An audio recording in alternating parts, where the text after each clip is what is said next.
tocilizumab. Voilà, tout à fait. Comment ça fonctionne?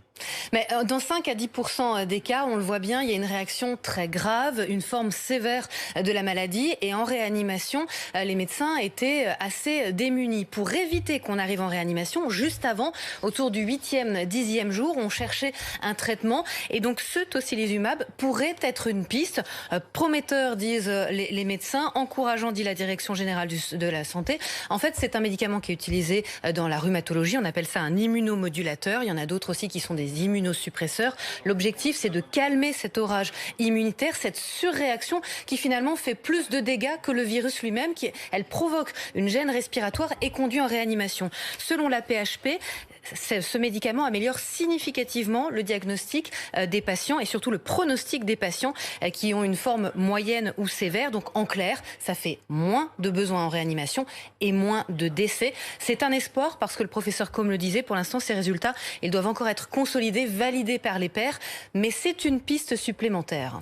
Et il y a d'autres pistes, de nombreuses pistes désormais. Oui, parce qu'on ne s'en prend pas toujours au même moment et ni à la même cible.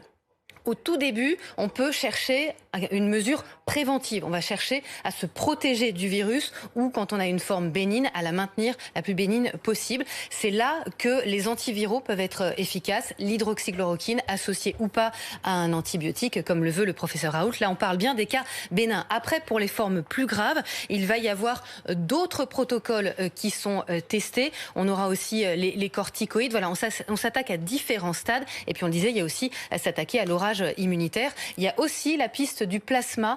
Vous savez, ces anticorps qui sont prélevés à des patients qui ont été guéris, qui ont donc développé des anticorps, et on les injecte à des patients malades pour les aider à lutter contre le virus. Que ce soit cette étude ou bien Discovery ou bien les essais cliniques qui sont en cours, on attend des résultats d'ici une semaine, 15 jours pour les premiers. Ça va donner des pistes et ça changera la donne évidemment pour le déconfinement. Encourageant, restons positifs, c'est le message. Merci beaucoup Rosine pour l'ensemble de ces informations. BFM